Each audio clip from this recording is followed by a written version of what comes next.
Welcome to Reddit Reads r/ProRevenge. Our first Reddit post is from Fox Malud. Spost from MaliciousCompliance Nathan versus the IRS. I can't believe it took me so long to think of posting this. You guys are in for an epic one here. First, you have to appreciate the kind of guy Nathan is.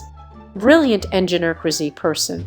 Because Nathan likes rules and Nathan doesn't give up, I like to get him to tell the story whenever we are together because he doesn't even see why it's funny, it's just how he deals with all problems. Nathan was like if you saw Sisyphus and you thought maybe I should try to stop him. But then one day the boulder was on top of the hill. And you go and ask Sisyphus how he did it, and he replied it was simple. I just kept pushing it forever and ever, and eventually the mountain gave up. A real grade 19 bureaucrat. He just works systems through problems no matter how daunting they should seem. Until one day when Nathan's unstoppable force met an immovable object.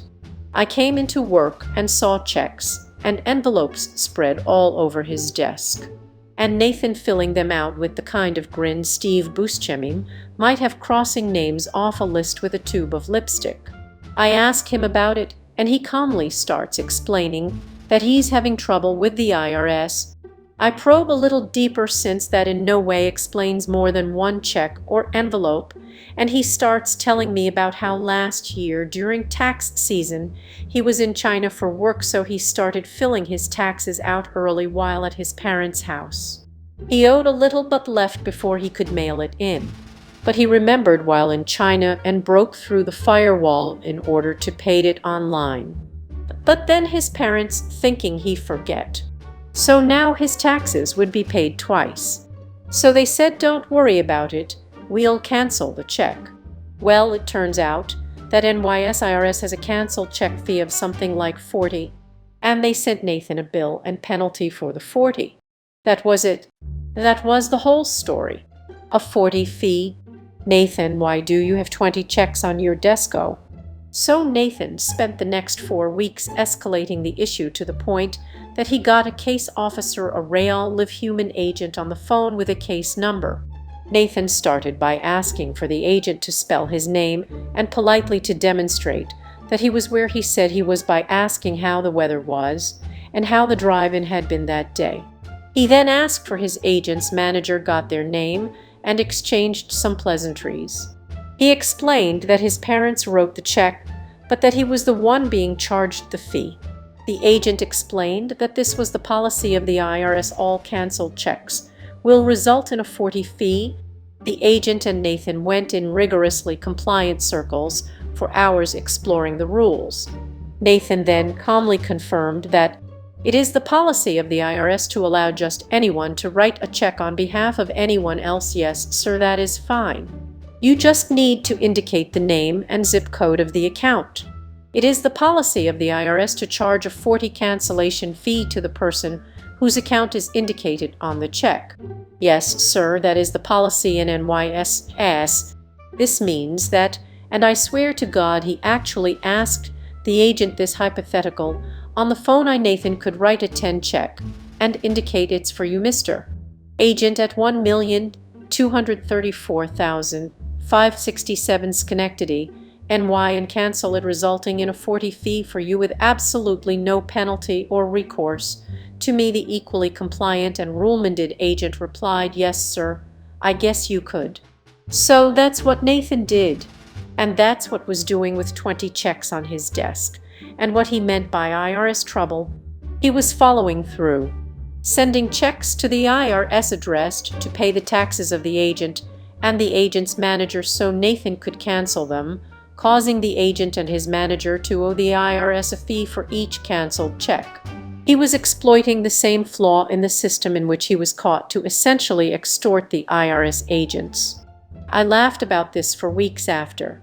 And then, 3 or so weeks later, I'll be damned if he didn't receive a letter from the IRS. Sir, we understand the point you've made. Please consider your fee waived, and I hope we can put this behind us. TL Drive, my coworker, got the IRS to reverse a fee because he found a way to use a loophole to force the IRS agent to have to pay the fee too. Edit. Okay, this is big enough to make some corrections. So I texted Nathan on his wedding weekend in China since it's blowing up. Technically, it's not the federal IRS.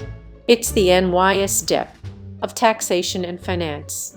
Apparently, it wasn't a written letter he got back. It was a phone call truce from the agents.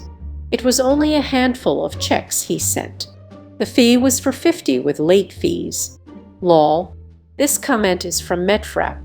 I nominate this for the ProRevenge Hall of Fame. This comment is from Muttonburden.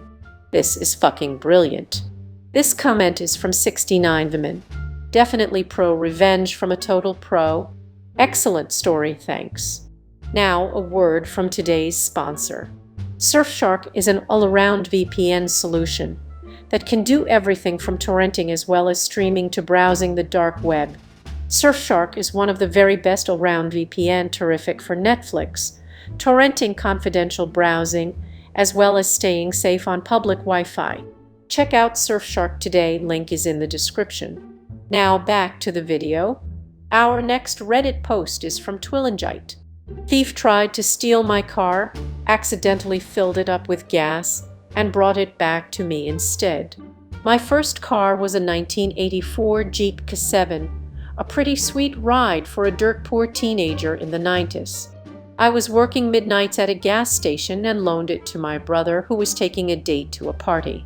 I got a call around Onim from my brother, who told me he left the keys in the Jeep and it was stolen. I was devastated. I was still on the phone with my brother when the thieves pulled my Jeep into my gas station to fill up on gas. As luck would have it, the gas gauge on my Jeep was broken and always read empty, and I worked at the only 24-hour gas stations in the area. I pressed the silent alarm and proceeded to fill up my Jeep. It was a full-serve station. When the thieves were out of the Jeep, I saw an opportunity to slip the key out of this ignition and into my pocket. They paid for the gas and argued amongst each other who had the keys last. The delay was enough for the police to arrive. I had to explain the story to the officer half a dozen times before he understood. The thieves had this stunned look of disbelief on their faces I'll never forget. The cops were bellowing, telling the story to dispatch. All the while the thieves sat in cuffs in the back of the squad car. The story made most of the major newspapers the following day. This comment is from Faraxx. I don't know if this is really ProRevenge or not, but the karma sure was strong, and it's still a great story. This comment is from Manuel. My wife's car got stolen from outside our house. A couple of weeks later, the cops found it and returned it to us. The thieves had installed a new stereo in it, better than our old one, and we got to keep it. This comment is from Oats3. Relikai Revenge. Our next Reddit post is from Re23011. Don't fire me so you can hire your nephew. This happened several years ago. I was working for a small medical supply company as the IT manager. Business was bad, and eventually the IT department had to downsize to just me. During this time, they brought in a new CFO that I had to report directly to. Let's call her Pam. Pam had zero knowledge of it and how things worked. Her motto was, if it ain't broke, don't fix it. Server lifecycles didn't exist. We don't have to pay for licensing to keep our firewall updated. It's working just fine now. I went from having an annual budget to a wish list, which she would deny everything I asked for. The couple that owned the company were real pieces of shit too. One time we had a quarterly meeting and people were asking about how secure their jobs were. The owners said that nobody was getting laid off and that our jobs were all secure. This was at 500 on a Wednesday.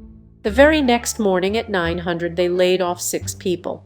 At noon one of the owners showed up to show off the Escalade that he had just purchased that morning. During the first 6 months that Pam was there, she started firing everyone that worked for the old CFO and replaced them with her friends and family. 3 of her bridesmaids from her wedding a few years prior got hired to replace those that she fired. I knew I was on borrowed time. After she had been there for 9 months, I was the only one left out of what was about a dozen people that worked for the old CFO. I knew my time was running out. I had been looking for work, but the 2009 crash just happened, and the job market in my area went south.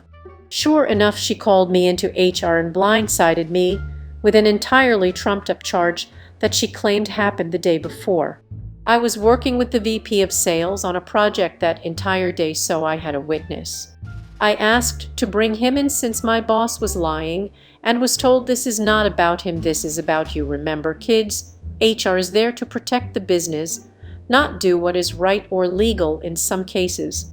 Needless to say, I knew my days were numbered. The next morning, I get introduced to an IT expert who just happens to be Pam's 21-year-old nephew. He was to shadow me and evaluate everything that I did to see if we could streamline any processes. In other words, they wanted me to train him to do my job. I quickly learned that this kid had absolutely no knowledge of it, as the kid people think is an IT expert because he can hook a PlayStation to a television. He didn't even know how to join a PC to a domain. So I knew what had to be done. The inventory, billing, and shipping and receiving were all run by scripts that I created on the server. They were all run using the domain admin account.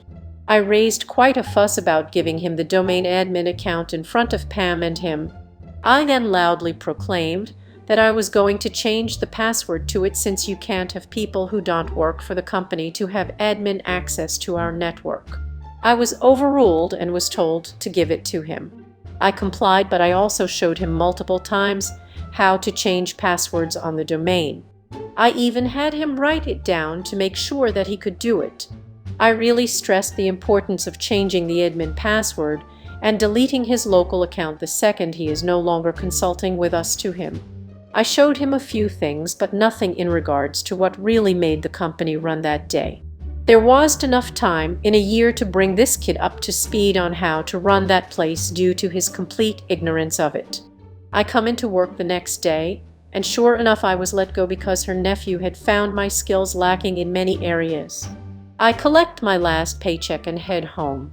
The next morning, I get a call from the CFO and owners. Apparently, her nephew wasn't quite up to speed on everything we did there, and she was graciously offering to pay me my regular salary to come in as a consultant and get her nephew up to speed on the infrastructure. I told her that I was now an independent contractor, and if she wanted my services, I was going to charge her $200 per hour with a 250-hour minimum. At that point, she told me that she was going to call the police and have me arrested for what I did if I did come in and fix everything. My response was just, "So we're clear, you fired me, replaced me with a completely unqualified idiot, and now you're threatening to call the cops on me if I don't come in and fix what he did. Ill hold. Please call the police and let me know what they said." She started cursing at me and hung up the phone. Turns out her nephew did actually learn something from me. He changed the admin password after I had left, the one that ran all the scripts for inventory, billing, shipping, and ordering. According to some of my coworkers, the place was dead in the water for several days until they could get a real consultant in to go through the documentation that I had. The nephew was immediately fired, and Pam was gone within a month.